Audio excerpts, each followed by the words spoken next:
atau Pak Ketua, Bu Ketua rombongan. Wah, senang.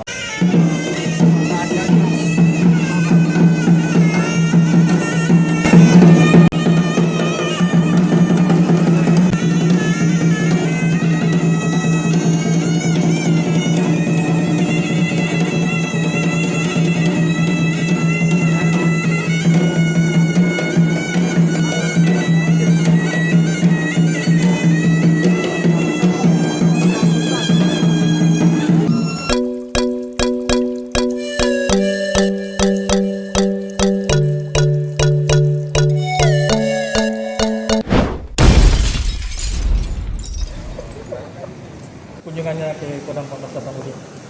Oke ya, teman-teman wartawan media, kunjungan Komisi 1 DPR RI ke Kodam 14 Hasanuddin dalam rangka kunjungan kerja reses Komisi 1. Kunjungan seperti ini dilakukan ke 3 provinsi bersamaan, hanya beda hari, ada yang kemarin. Satu di Bali, satu di Palembang, dan satunya di Makassar. Nah, kunjungan kami ke Makassar itu kami ingin mengetahui dari jarak dekat, dari secara langsung seperti apa kesiapan Kodam 14 Hasanuddin dalam menjaga keamanan dan ketahanan negara kesatuan Republik Indonesia yang ada di bawah wilayahnya. Karena kita ketahui Kodam Hasanuddin itu membawahi 3 provinsi, Sulawesi Selatan, Sulawesi Barat, dan Sulawesi Tenggara. Wilayah yang sangat luas dengan tantangan yang cukup menarik. Berbagai beda provinsi, beda tantangannya. Kami tadi sudah mendapatkan gambaran secara jelas dari Bapak Panglima dalam hal ini, termasuk juga kita ingin melihat dari jarak dekat seperti apa pelaksanaan vaksinasi untuk mengantisipasi atau untuk menyelesaikan pandemi ini. Mudah-mudahan pandemi sudah segera berakhir dan capaian yang dilakukan oleh Kodam cukup lumayan bagus lah. Artinya walaupun belum selesai semuanya, tapi peran Kodam dalam hal ini kami cukup memberikan apresiasi. Ya, kedepannya tanggung jawab keamanan kedepannya ini apa yang urgent Pak kedepannya untuk TNI? Saya kira berkaitan dengan pengamanan di wilayah sesuai dengan teritori masing-masing. Kodam sini berarti bertanggung jawab atas 3 provinsi tadi. Berbagai kerawanan tentunya akan berkaitan dengan tempat dan waktu yang tidak semuanya sama.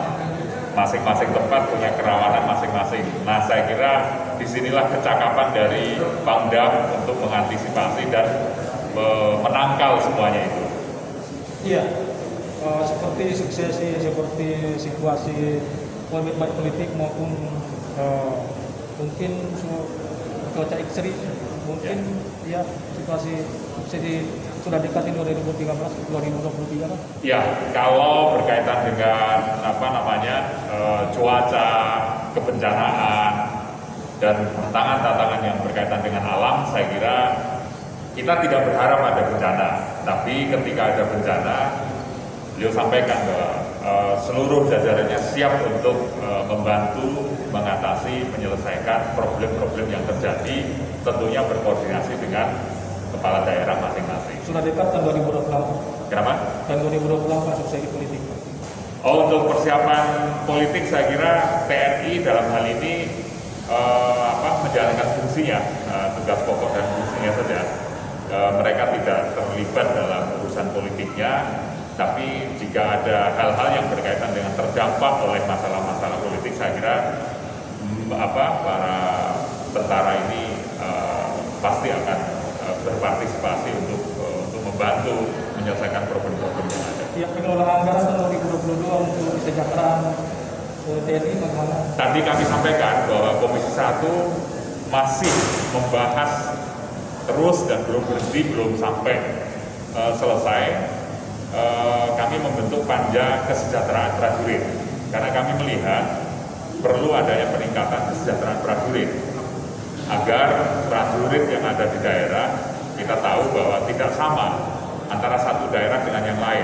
Ada tingkat kemahalan, misalnya teman-teman prajurit yang ditempatkan di Papua tentunya tingkat kemahalannya berbeda dengan yang ada di Jawa, yang di Makassar demikian juga dan tempat-tempat yang lain.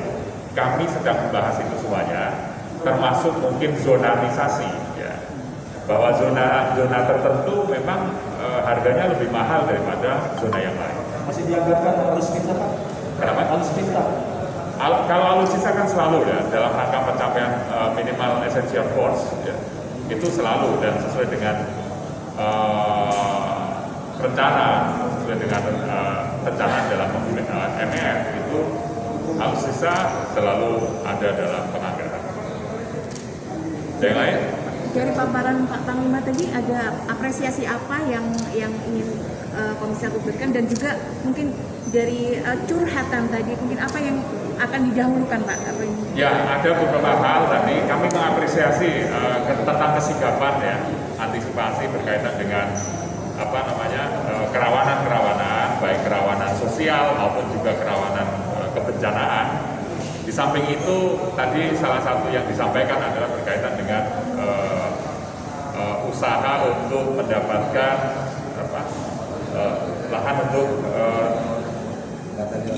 permohonan untuk lahan untuk batalion Arhan 4 ya, Arhan 4 yang sampai sekarang masih dalam proses. Mudah-mudahan kami bisa bantu untuk segera diselesaikan sehingga markasnya ada. Rencananya kapan itu? Ya. Rencananya kapan? Kita tentunya nanti ketika rapat di Komisi 1 di DPR, kami dengan Kepala Staf, Panglima maupun Kemenhan dan juga kementerian lembaga yang lain. Termasuk juga beliau sampaikan tentang pembangunan rumah sakit di Mamuju. Ya, karena di sana kita ketahui waktu bencana alam yang lalu agak kesulitan, ya, kedodoran untuk antisipasi rumah sakit. Kita sangat mendukung upaya Pak Panglima untuk mengusulkan hal tersebut.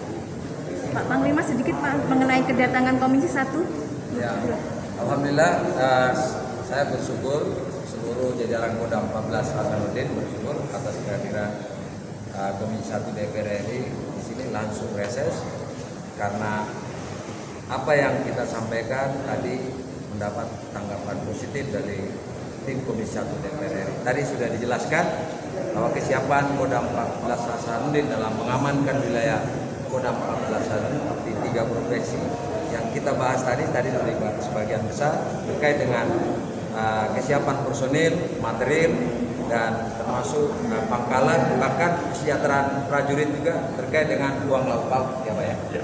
Tadi kita juga bahas masalah ULP, bahwa saat ini ULP prajurit itu sangat tidak memenuhi untuk kebutuhan kalori dalam satu hari, karena hanya 40.000 per harinya untuk prajurit yang organik. Kalau pendidikan 60.000. Kalau dihadapkan dengan kondisi harga-harga sembako saat ini sangat tidak terjangkau untuk memenuhi kalori prajurit. Jadi kami usulkan tadi paling tidak dalam satu hari satu orang itu 100.000 per orang.